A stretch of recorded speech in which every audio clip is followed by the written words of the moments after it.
Duke Street, Glasgow, the longest street in Britain, running from the city centre to the tenement blocks of the East End. But just 40 years ago, many of the buildings that lined this street were under threat. What are you going to do about it? Knock them down. This is the story of how a group of neighbours took on the might of the Glasgow Corporation in a battle to save their homes. We're East Enders. Forget your London East Enders, we're the East Enders, and we will fight to the death for what we believe in.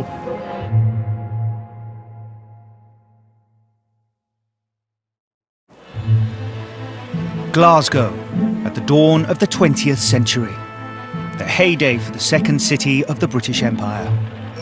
Its shipyards, textile mills and heavy industry have made it the powerhouse of the Victorian and Edwardian age.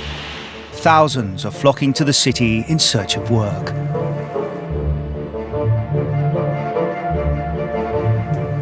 Here on Duke Street, the road is lined with stone buildings filled with small flats. Tenements, Glasgow's solution for housing its Victorian workers close to their place of work.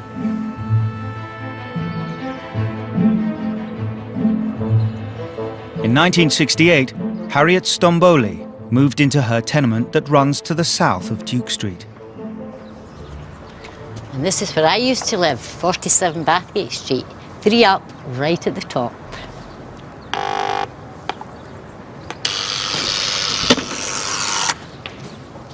I felt I had to get away from all the gossip that was going on at the time.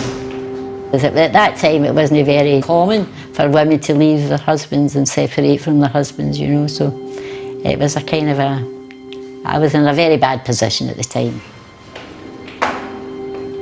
This brings back lots and lots of memories. When I used to have this twin pram, but when you're bringing the children up, you left the pram in the stair, you brought one up, put him in his cot, run back down, got the other one, and brought her up and put her in her cot. Then you went down and you bumped the pram all the way up the 3 flights of stairs. So it wasn't easy when you had, especially a twin pram, to do this with. Because at the best of time, the stairs were always quite heavy to climb. Even worse now. I find it wasn't so bad when I was younger. But this is where I had to bump the pram right up till this was my door here. But then there was 2 doors. There was one there and one over at this side. The conditions for most people around here was overcrowding. That was the biggest problem, I think, in the area, was overcrowding. Harriet's family of 6 was squeezed into a single room and kitchen, common at the time. Such scenes as this are typical of the unsatisfactory conditions of thousands of people in Glasgow today. So this is the little house I used to stay in with the children. This is the hall, and this was a toilet. And we didn't have a bathroom, it was just all toilet. And in here was our sitting room. And we used the sitting room as a bedroom as well. These couple came to my house one night. My sister's friends, who lived in all big houses in England, nice big houses. First thing they asked when they seen the house, "Where are your bedrooms?" And I said, "Well, I don't have any bedrooms." And they kind of stopped talking and looked at each other and went, "No bedrooms? How can you have a house without bedrooms? Where do you sleep?" So I showed them. We sleep in this couch that pulls down into a bed in the sitting room. In here was a kitchen. And this was exactly the size of the kitchen. Alcove here. This wasn't a door or there was no facing on it. It was just a big alcove. And in here was 2 bunk beds and a single pull-down bed that my oldest son slept in. They kept talking about it. Even when they went back home, they sent me a letter and said how sorry they were for me that I didn't have a house with bedrooms. But I mean, it didn't bother me, but it really upset this couple that I didn't have any bedrooms in this house, you know. You were sleeping, you were eating, and you were cooking all in the one room. So it wasn't an easy task, but we did it very well, as best we could anyway. So It was a very small house. Harriet's room and kitchen was just one of 1,500 flats in an area now called Reedvale. The map, from 1884, reveals row upon row of newly built tenement blocks. They extend across 9 streets running south of Duke Street. It was a respectable working-class neighbourhood, and the people of the tenements made this street the bustling and thriving heart of the East End. Duke Street was always busy then because that's where everybody done their shopping. So everybody on a Saturday afternoon was in Duke Street. I mean, it was always busy, bustly, you know, having to walk sleedy ways to get by people. Duke Street had everything you really wanted, from hat shops to children's shops, you know, they had men's shops, they had the Gould's, the wool shop. There was Massey's, Curly's, Henry Healy's. They had bakers, they had butchers. Little folk, it was more for the people with money. I mean, you're in there if you had a lot of money. I shopped in Bobby's for my children's clothes because I couldn't have afforded to go anywhere else. This one's probably a good one, which kind of shows obviously the number 53 here, and that's myself, my twin brother, my Aunt June, my gran and my grandpa. Paul Cowan came to live on Bathgate Street when he was 4 years old. His grandfather, John Butterley, had raised his family of 3 daughters just along the street from Harriet Stromboli and her family.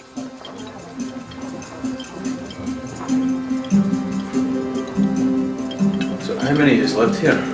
In this one flat, there would have been 7 of us. My gran, my grandpa, my mum, my aunt, and the 3 of us. That was my grand-grandpa's bedroom, from memory.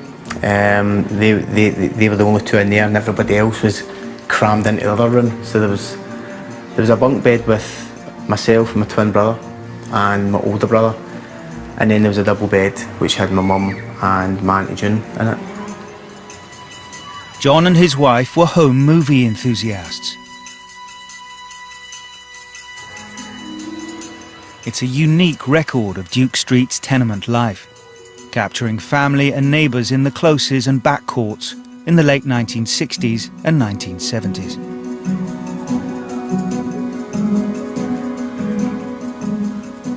We would hang about in here in the summers and stuff with them, and it was just always a nice garden. Always helped my grandpa with the gardening and stuff like that as well, and just kind of try and be around about him more than anything else. And Paul appears in the film with his brothers. He's here wearing a white top. I loved living here. Loved it, absolutely loved it. The people were brilliant. It was a community. You lived with other families up the close or across the street, or you know, there was maybe 5 or 6 families, all with kids the same age, and we all just ran about together.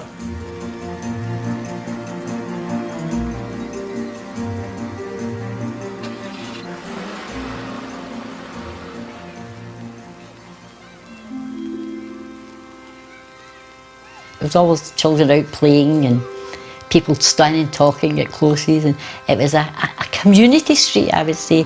Everybody seemed to know each other.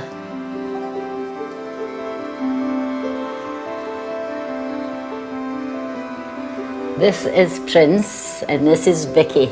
These are my twins. It was a happy house. Oh, very good. Very happy house. Though it was overcrowded by... We didn't know any different at that time. We were all kids and it was just like one big playground to us. That's right. So I used to go to the window when they were out playing to call them up for dinner and things, and I used to shout, well, whoever it was that was out playing, but I used to shout, Diane, up, come up for dinner's ready. Vicky, come up, dinner's ready. Prince, come up, dinner's ready. So one of my friends used to think I had quite a lot of children and a dog. In 1965, the Glasgow Herald reported that 40% of Glasgow's housing stock still had no plumbed bath or shower. 20% had no inside toilet. 40% had no hot water supply. 10 years later, this lack of the most basic amenities was still the norm in Duke Street. When they went to school at first, and they were tiny little children, we as children was at school, even the teachers thought I only had dressed them up because her big sister was going to school, you know, but they were actually starting the school. And teachers were going, oh my God, we've never had such small children, you know. But it ended Basically, we were midgets. not quite so. Glasgow town planners had historically linked poor housing to poor health, high infant mortality, rickets, malnutrition, typhus and cholera. In the one room or single end of the poorer district, the height and weight of boys of 10 years was found to be 3 feet 11 and 52 pounds. In 2-room houses, 4 feet 1 and 56 pounds. And in 3-room houses, 4 feet 2 and 59 pounds. Glasgow Corporation was saying Harriet's children were small because her flat was overcrowded. Remember the sink over at the window? That's where we used to get bathed every Sunday night. That was where ritual, wasn't it? It used to be terrifying. I didn't think it was to use, but I did learn that later. They used to be frightened sitting in the sink. You know. I was just terrified at people looking up and seeing little kids in the kitchen sink. Getting washed. But that's how everybody done That's it. what it was like, That's yeah. what it was like. Duke Street may have been overcrowded, but it wasn't a slum. Evidence of its respectable working-class origins are still seen. The public baths were a gift to the local population from a wealthy benefactor. Once a week, walk down this road with my pram with all the washing in it, and we came here to do the weekly wash. Luxurious for their time, they boasted a Turkish bath, a gymnasium and a reading room, as well as the public baths and wash house known as the Steamy. But in that one main building was a steamy, was the most important thing. It was called the Steamy because everybody came here to do their washing that didn't have washing machines in the days. Because it got you out for a wee while as well, you know, and then you met people and had a good blather as well, so. Moaning about their husbands, which was the biggest thing, I think, to go on in the Steamy was you talked about, you know, your life, you know, and the kids and your husbands, and just like they moaned about you when they were in the pub. We didn't go to the pub, we went to the Steamy. It was a nice place to come to. I liked the Steamy, it was good. My friend Anne Lowry always came with me. She had her pram and her wains, and me with my pram and my wains. Though I only used to bring one child, still wasn't at school, so Mario was the one I used to bring to see. He doesn't remember ever coming to see me either. He does say, I think, Mum, you put the washing in the pram and made me walk. I said, probably I did, son, because I only had one pram, you know. The Whitevale Baths and Wash House finally closed its doors in 1988. Unsafe and disused, it was partly demolished in 2012, but what remains is now listed. If I won the lottery, I would buy this building because I think it is a most lovely building going to waste, and I would convert it into something for our area. It would do benefit to the people of Reedville. I would definitely buy this building if I won money. This fine Victorian building, made of marble, stone and brick, with its reading rooms and luxurious baths, was built for an area with aspirations, because at the time, there were high hopes for Duke Street. In 1891, one of the most extraordinary events was to play out along this street. Monday the 26th of October in the afternoon, 3 specially commissioned trains arrived just over here, bringing Buffalo Bill's Wild West to Denniston. They brought with them several hundred horses. They brought 1 Texas steer, 4 cows and a herd of 18 buffalo, which were all herded up this street. Now, obviously you don't want a buffalo stampede on Duke Street. And I believe that the cowboys rode in a square around them to keep the buffalo moving. Buffalo Bill moved on to the site of the previous year's East End exhibition, held at an old reform school just up the hill from Duke Street.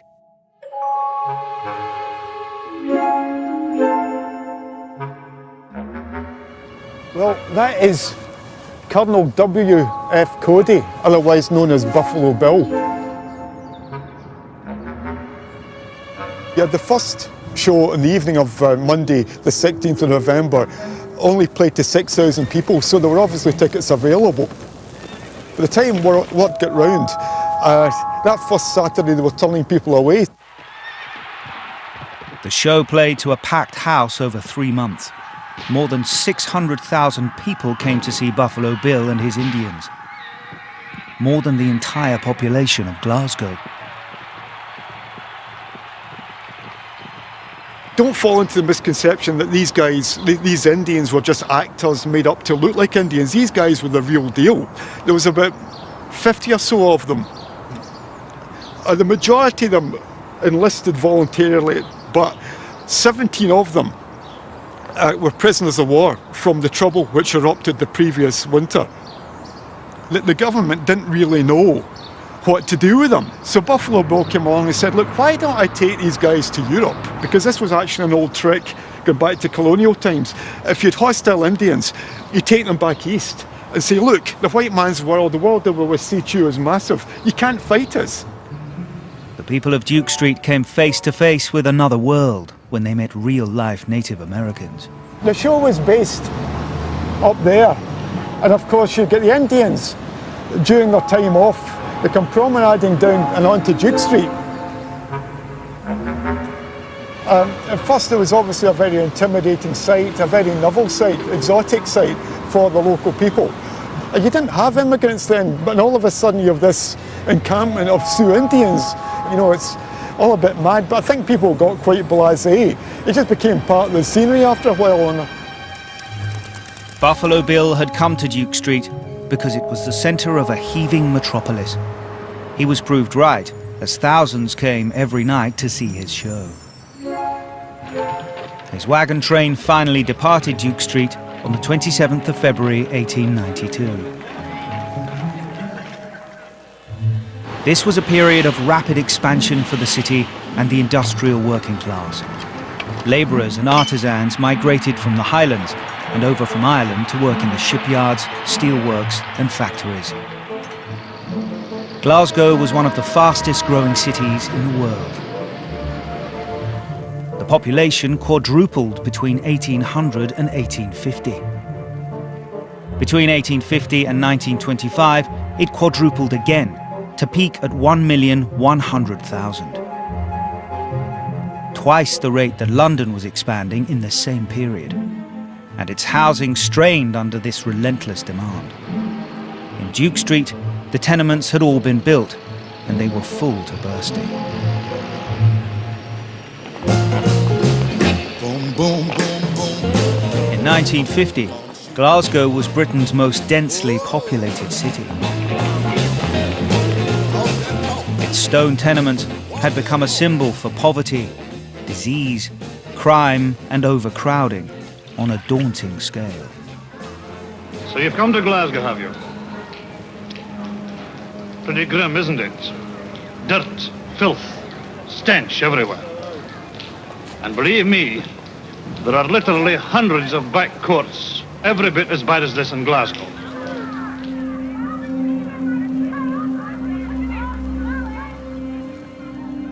We were living in the slums, rat infested. I remember looking out the window and watching rats climbing out the midgie bins and rats running about the closes. I was fearing I got my clothes one day because there were big rats sitting there.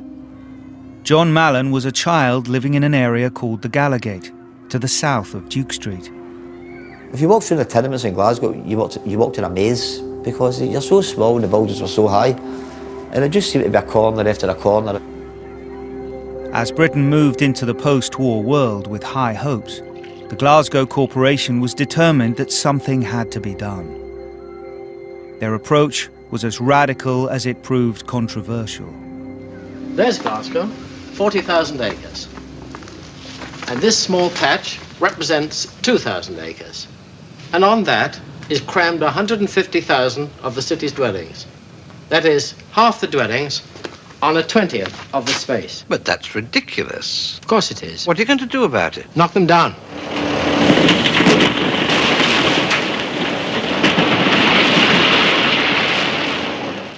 Slum dwellings, starting in the Gorbals area, were compulsory purchased by Glasgow Corporation and then razed to the ground to make way for their vision of the future.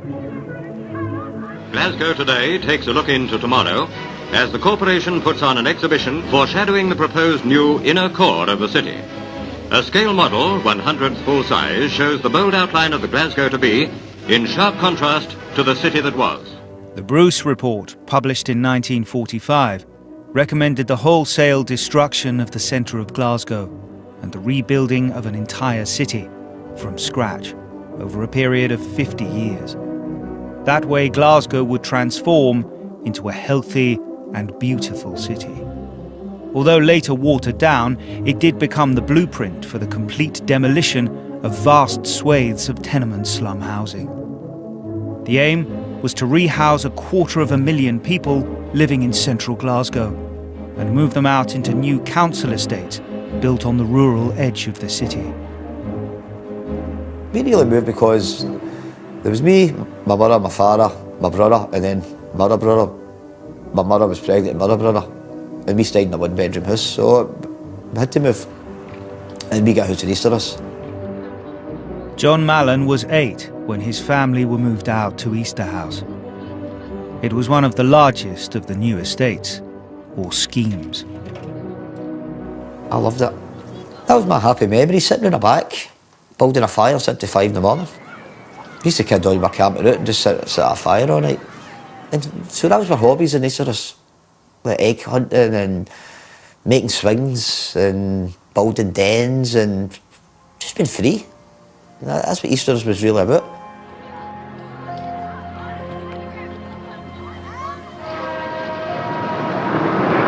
Sometimes it seems as if there are more removal vans in Glasgow than buses.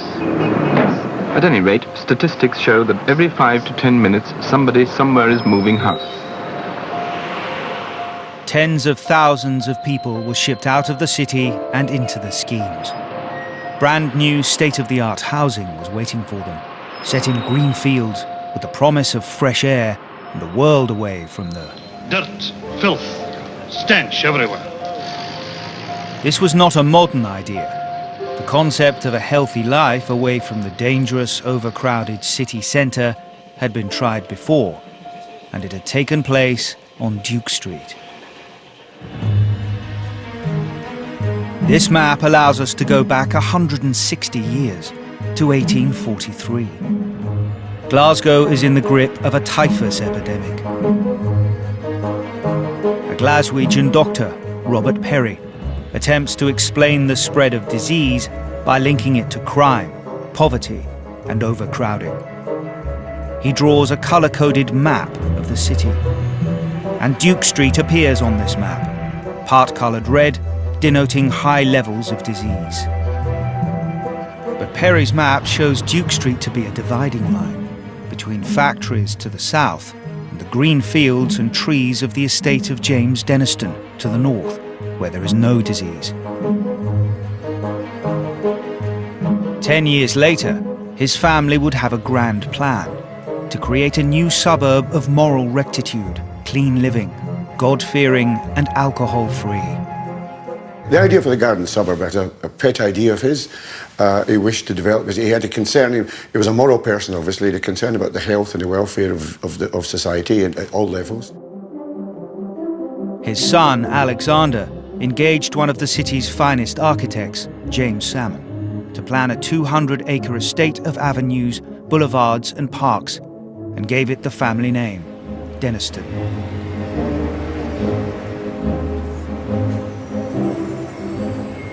This was the first street built, and the villas here, I think, were the first on the estate. They were then connected up. Craig Park was started, then the idea of connecting them up with the various terraces was the next aspect. I think one of the things that's quite important to understand this as a terrace in the context of Denniston is it was originally supposed to be terraces and boulevards. So, we've actually got a complete one here. John Tweed's 1872 Guide of Glasgow and the Clyde recommends the pleasant suburb of Denniston. It is well laid out and contains many fine villas and lodges. This, I think, originally had some 7 or 8 manses in there. I know personally of 3 or 4 ministers, and I think there's still a minister living in just along there. The manse, or vicarage, is now the home of the Reverend Barbara Quigley.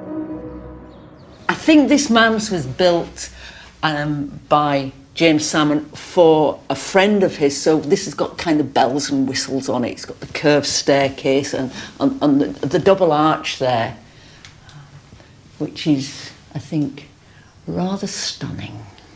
But then this is my house, so I love it. It's got a lovely skylight there, throws a lot of light into what would be a dark space. But when the rain starts, it's like river dance. I love this room. It's really, really great. It's got all this fantastic ceiling and cornicing and frieze. And of course, having your own access to what is essentially a private garden means that you've got a beautiful view. It explodes the myth of the image of the East End of Glasgow. It blows it wide open.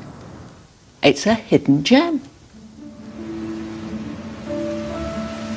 Denniston wanted to attract the professional classes to his utopian vision: doctors, lawyers and ministers. But as the East End of Glasgow's industrial heartland grew, so did the factories and tenements expanding along Duke Street. Denniston's lower-class neighbours were proving a little too close for comfort. This is originally a gated community, and at one point there seems to have been some type of sentinel post here, whereby it looks like it was manned. Now, it's also had various different arrangements. It was scalloped and the posts have been moved, but that gives you an idea of the exclusivity of this area. As 2 main entrances, West of Craigs and Craig Park, were actually gated. You needed to have a reason to come in here. Denniston's dream had been to manufacture an idealised community for the professional classes. 100 years later, Glasgow Corporation had the same vision, but for its more impoverished citizens. I said, my man, tell if you can how you come to be here. He said, I live in Easterhouse, I flitted there last year. Everybody's flitted out to Easterhouse last year. Everybody in the world has flitted out to here. There's everyone you know, Uncle Joe and Nike Mo, all flitted out to Easterhouse last year. It's in the steaming jungle and I cooking what I sap. But by the late 1960s and early 70s, their imagined suburban utopia was a social experiment that had gone badly wrong. 40,000 people live here. They have no public toilets, no banks, theatres or cinemas. There isn't a dance hall in Easter House, or a restaurant, a community centre, or even a place to collect the dough. The displaced population struggled with unemployment, gang culture, and crime became rampant. Everybody's flitted out to Easterhouse last year. Everybody in the world has flitted out to here. The older I go, the gangs were there, and you join the gang. When I go back to Easterhouse, I still get called a skinhead boy. Right? People say that, and I've still got a nickname, and my nickname is Jinky. And when I go back to Easterhouse, I'm Jinky Man for skinheads. Even though I'm 50, I'm still Jinky for skinheads. I love the gangs. I loved it. I loved the gang fight, and I loved being part of a gang, and it was all about moving out your header. You couldn't move out your header in Easterhouse. If you did go anywhere, you had to take 10-handed. The very structure of the estate helps the gangs to enforce the strictest code of all, that boundary lines are sacred and you cross them at your own risk. The playing field separates drummy land from the den toy territory. A road marks the dividing line between packland and the den toy. That was your territory, and you guarded that territory. It doesn't matter where you went, even if you were going to a dentist, if your dentist was in another part of Easterhouse, just say aggro. You had to take your pals with you, because you couldn't go to that place yourself. By 1975, over 120,000 people had been moved into the schemes, and 95,000 homes had been demolished. but the corporation was running out of money. Despite this, it was still pressing ahead with demolishing the city's tenements. Vast swathes of Glasgow were now wasteland.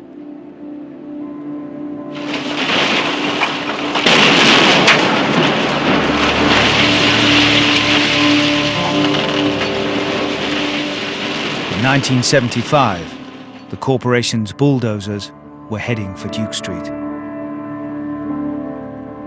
Irene McInnes was 19 when she settled into her tenement flat off Duke Street. This was our first flat. This is where I got married into Bathgate Street, the top flat up there. We bought the house in November 1966 and we moved in on the 9th of June 1967, the day we got married. You weren't allowed to stay with anyone in my day before that. So we moved in on our wedding day. It was 2 bedrooms and an inside toilet. And we were very posh because there's not a lot of people at that time bought their houses or bought their flats. And Tom and I were delighted. But unfortunately, we could only live in the living room and the bedroom because we couldn't afford the furniture. Duke Street was still a thriving and bustling street at this time. But nevertheless, its tenements were scheduled for demolition or comprehensive redevelopment. We got a notice through the door, public meeting called, Thompson Street School, this school here, for everybody, every tenant or owner to come and hear what this meeting was about. It would be something to your interest. There's threat, big threat. I think they had that in big threat. Knock them down. And they would tell us all about how they wanted the whole south side of Duke Street to be demolished. Harriet was sitting with her neighbour, John Butterley. The night time. He was quite calm at the beginning, and then later on, when the guy said, we're pulling down the houses in your area, and probably most of you will be sent to Easter House.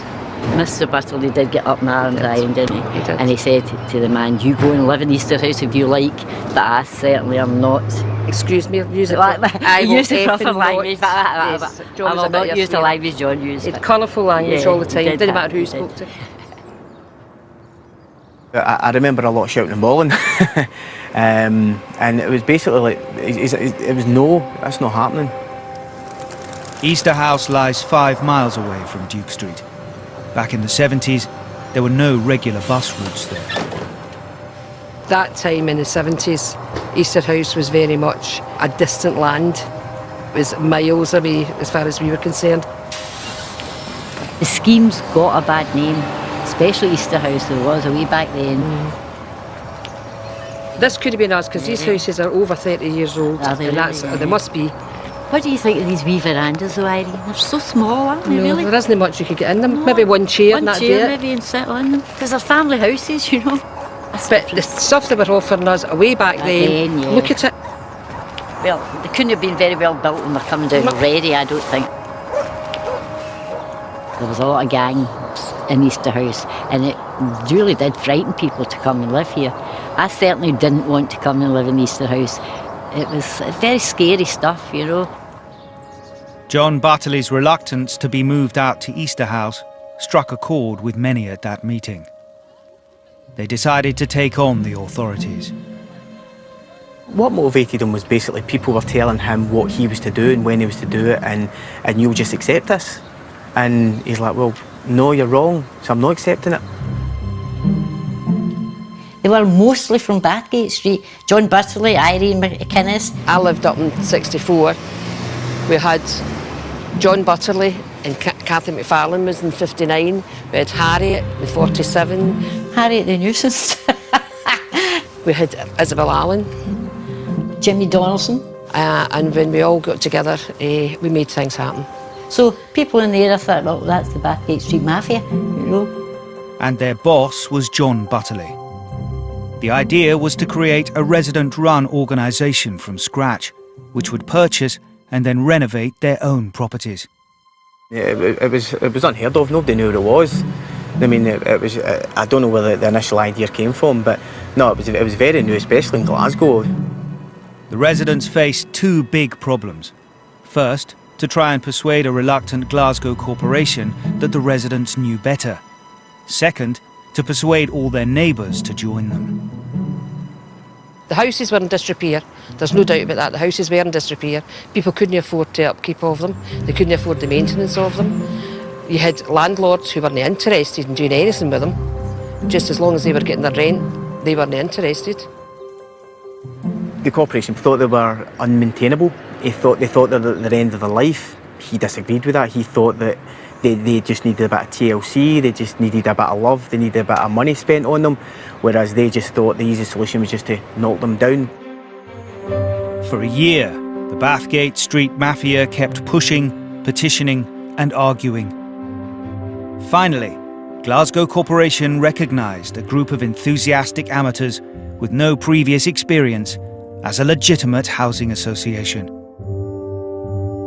I think he finally won by basically grinding them down and just by basically being persistent and saying no every single time. No, this is what we're doing. This is how we're doing it, and no listening to what their proposals were. He had a community, and he was determined 100% to save it. Reedvale became one of the very first community-based housing associations in Glasgow. And this immediately gave them access to central government grants of millions of pounds. They now needed to persuade all their neighbours to entrust them with their homes and see what they could achieve. How people trusted us, I don't know. How we trusted ourselves at that time, because we didn't know what we were doing. In spring 1976, local builders and contractors set to work. The community ran it. The community were the people who were in charge. They looked after it. They made the decisions. It wasn't the Glasgow City Council who sat in their ivory white towers. It was the people within the houses themselves who decided what was going to happen. They decided what colour the bathroom suites were going in. They decided what colour the closes were getting painted. So it was always to do with the community. It was always to do with that. We did one flat up at 93 Reedvale Street there, showed them what it was like, and it was just a refurbishment. Of course, oh, this is beautiful. great, oh, this is great. But it was oh, great. Oh, I wouldn't mind a house like this. Oh, it's got an inside toilet. Oh, look at that beautiful bathroom. Oh, it's lovely. So that was a starting. One flat was a starting. Very exciting, yeah. Some did move away. Some did accept rehousing in the schemes. But those that stayed joined the association and watched as their neighbourhood began its transformation. And a century of coal and grime was washed away. There was a lot of people getting involved within the committee, people wanting to help, people wanting to volunteer, people wanted to be a part of this, because I think after a while people realised this is starting to become something real. This isn't just some wee guy with a bunnet shouting his mouth off. This was becoming something real.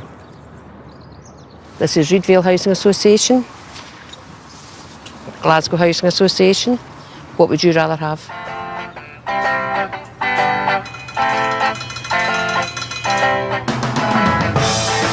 John Mallon had no choice. His family needed more room, so the corporation rehoused them in the new high-rises that now overshadow Duke Street. They were built on the foundations of the tenements where John had lived as a boy. I stayed here for 14 years. Still a dump. There's a dump when I stayed here. But a lot of good memories about here. A lot of good people, a lot of good neighbours who looked after us all. We used to have fun meeting everybody in these lifts. But not today, they're broke again.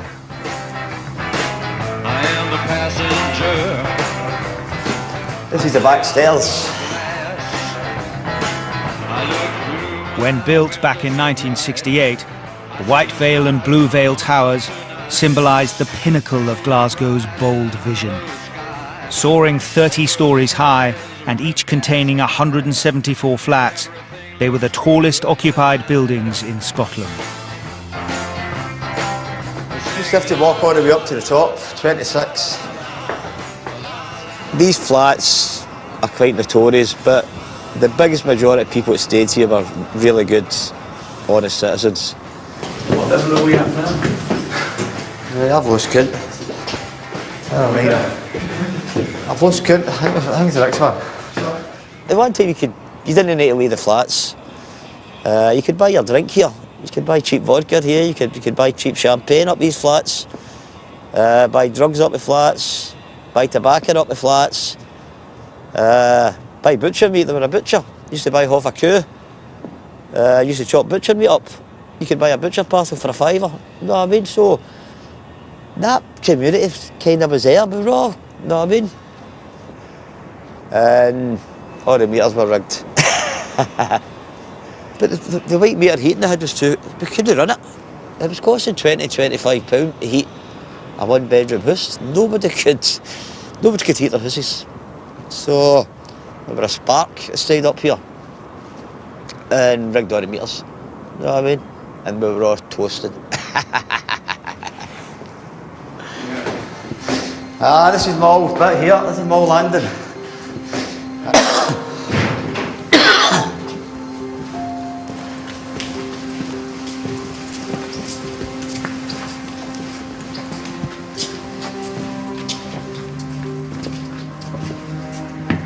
This is Malthus. I've been in here for over 20 years.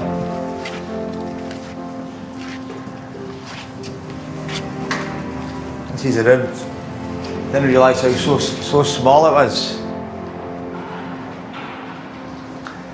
This is the living room. This was where the parties had. Used to sit here and get full of it. Constant. Drink, drugs, everything. And that's a kitchen that very rarely get made food in. Pot noodles. We lived in pot noodles. They called us the pot noodle gang when I stayed here, because we lived in pot noodles. Drink, drugs and pot noodles. Don't know how I'm still alive, to tell you the truth.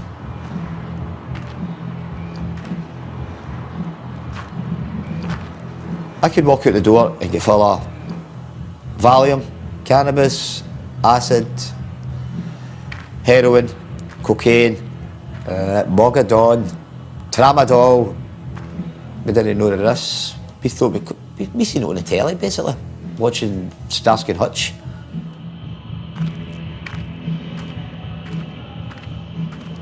But drugs everywhere, you know what I mean? It was easy to buy a bag of smack, there was a bag of toys. It was quicker to buy a bag of smack and a bag of toys, you know what I mean? Miners were on strike. Thatcher was shutting everything down. The anarchy, everybody was wanting to run a riot. There was no jobs, we just wanted to smash the government up. And then all of a sudden heroin appeared. And everybody started taking it. And it quelled it, you know what I mean? It quelled the uprising. I feel it was the government, but put it this way, the Tories are back again and what's the place full of again, heroin.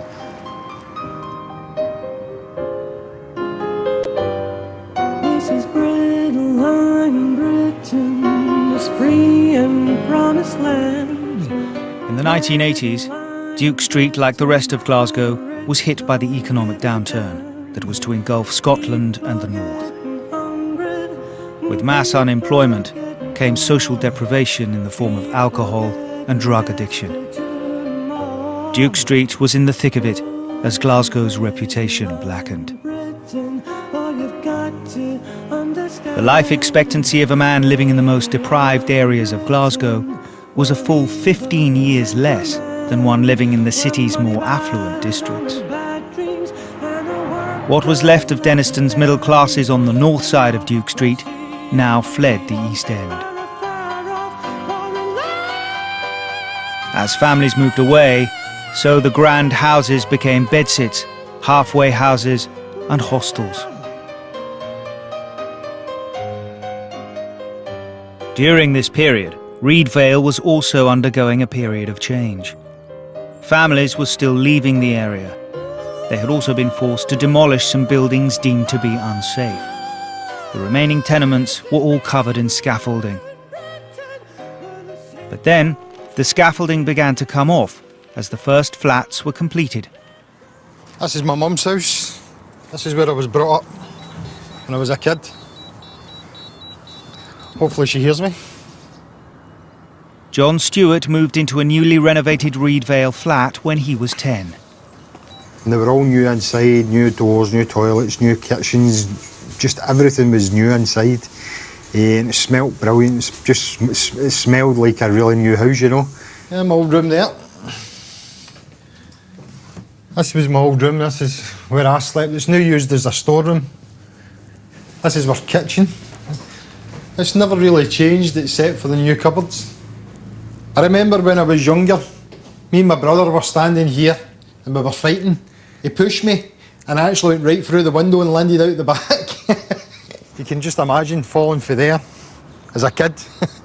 Luckily hitting the grass. If I had hit the brick, I would have been in hospital. John Stewart attended the local primary school at the end of his street. It served those living on the south of Duke Street. This here is Thompson Street Primary School where I went in primary. I was in here for primary 6, primary 7 and stuff. And this here is the playground area where you can see the clothesline. This is where the playground area was. A lot of people knew this is the bike shed area, but that wall, it's never ever changed. But it was a great school. It was absolutely brilliant. And I always remember the headmistress. Her office was in there because I was never out it. It's just one of those things. But it's a great old building. Thompson Street School was built in 1875. Its fees were 4 times higher than other local schools. Such was its reputation. It initially appealed to the elite of Denniston on the other side of the street, before becoming a free school in 1890. By 1984, it was educating Duke Street's south side. It's got a lot of memories. I think the memories were the thing for me. My life started when I moved into that school.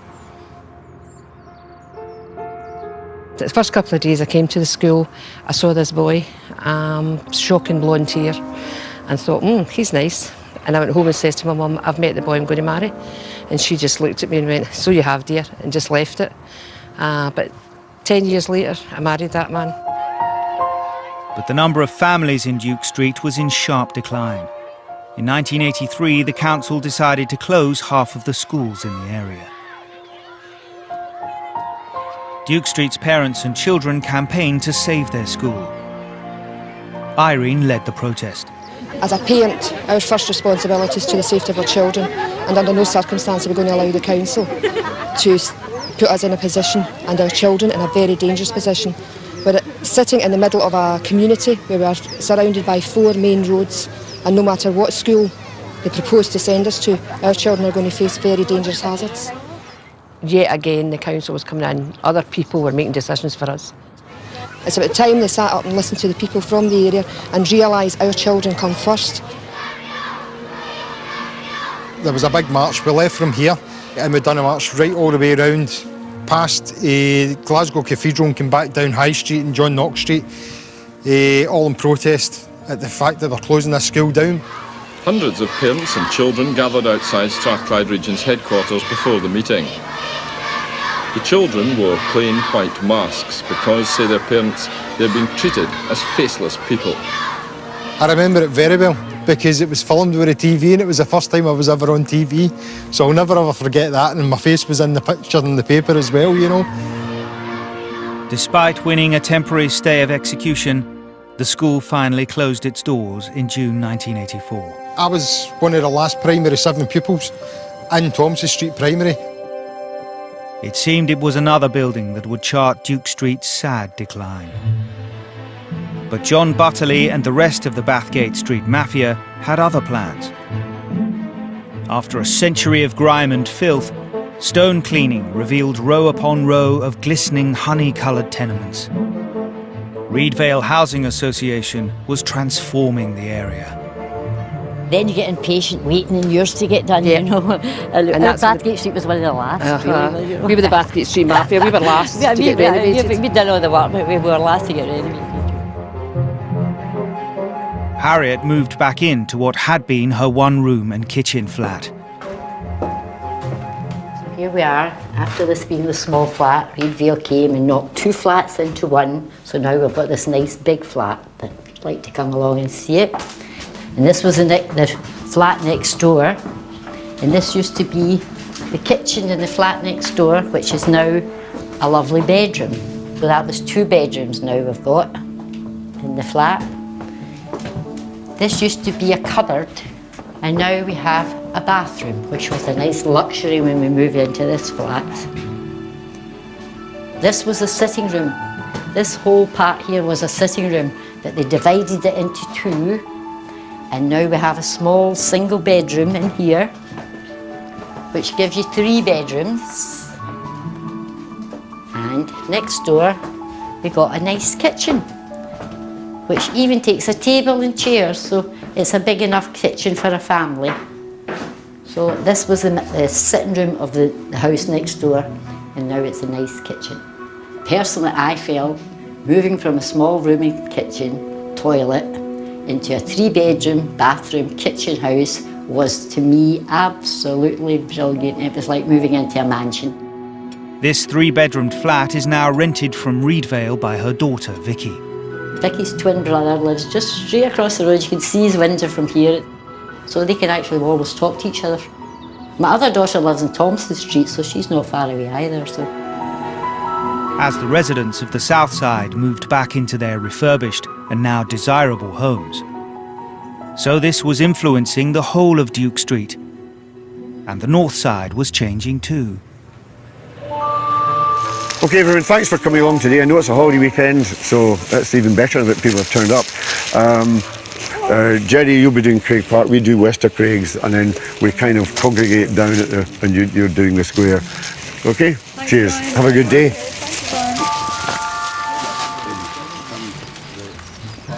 So I've been here since 2005 in this street, having lived in the West End of Glasgow for 18 years before that. And by selling an apartment in the West End of Glasgow, one can afford, or one could afford, to buy a house in this street with as much space, if not more, and gardens front and back. Now that's the rubbish from the gloves. The whole of East End is now becoming a far better place to be. When they asked you what you did, and you know, I said I was an architect and we stayed in Denniston, and they were puzzled by this because they had never heard of Denniston. They thought all architects stayed in the West End. Now everyone's heard of Denniston. We're very pleased with the way that this area exists, and there is a certain kind of community.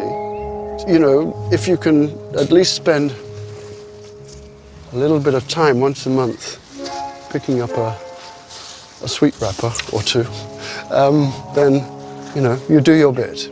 It's just really a community feel now. People feel that they're supported and that there's a sense of place where they are. Morning. So it's that kind of thing that you continue to talk about it. People begin to learn about it. We were just lucky we got in early doors, and we love it to bits. And that's it, isn't it? Yeah. Slowly, the middle classes are making their way back to Duke Street. A sense of community is returning to this street. But no one wants to live in these flats anymore. The last tenants moved out over a year ago, and 378 homes lie empty. Built too close to the railway line and the homes that sit underneath, they can't be blown up. Instead, they still await demolition, one floor at a time. The school lay for a while, with nothing happening to it. And it was angering us all. They were saying it was going to cost £50,000 to demolish it. So we said to them, we'll take it off your hands. What do you want for it? And they went, well, we can give you it for £1. Irene couldn't save the school, but Reedvale Housing Association did save the building. It became 19 flats. Irene moved here in 1987. This is the main entrance of the old school, and if you just come through, I'll show you the living area. This is the living room and the kitchen area. This used to be the headmaster's room, and my husband Tommy visited it more often than I did for the belt. This is the bedroom. This was a classroom. Got a staff room for the teachers. When we moved in here, this was John Butterley wanted a jacuzzi. I've got a jacuzzi. See John, he'll be looking down for me from above. I've got a jacuzzi at last. We are independent and we make the decisions. The people of the area, it's people power. The City Council, known as Glasgow Housing Association now, are following in our footsteps. Why? Because we were successful. Not so long ago, Harriet moved into Reed Vale's very last project, sheltered housing for Duke Street's elderly. That was 7 years ago, and then I felt quite young, and I thought, I'm not going to get along with the old folk. This is where we sit in the summer. We bring the chairs over and we sit. We're waiting on a new umbrella coming for the table. And that's our love seat, but nobody's in love in here, so it doesn't get used. And there was one man stood up when he seen me and he went, "Oh, fresh meat," and rubbed his hands. And I thought, oh my God. John Butterley was awarded an MBE in 1987 for his services to the community. I remember going to a Celtic match with him that day, and it must have been the Rangers Celtic game because it was a New Year's Day game, and there was a guy in front of us with his paper rolled up in his back pocket, and I could see his son with him kind of looking at his back pocket and then looking at my grandpa and then looking at the back pocket, and I kind of felt my grandpa's famous, you know. It was brilliant, and I know he loved it. He absolutely loved being on the front page of the Daily Record.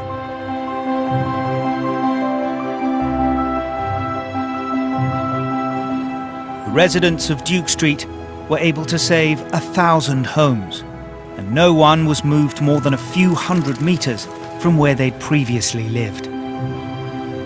It was the Reed Vale tenants of Glasgow's Duke Street who pioneered the creation of community-controlled housing associations throughout the United Kingdom.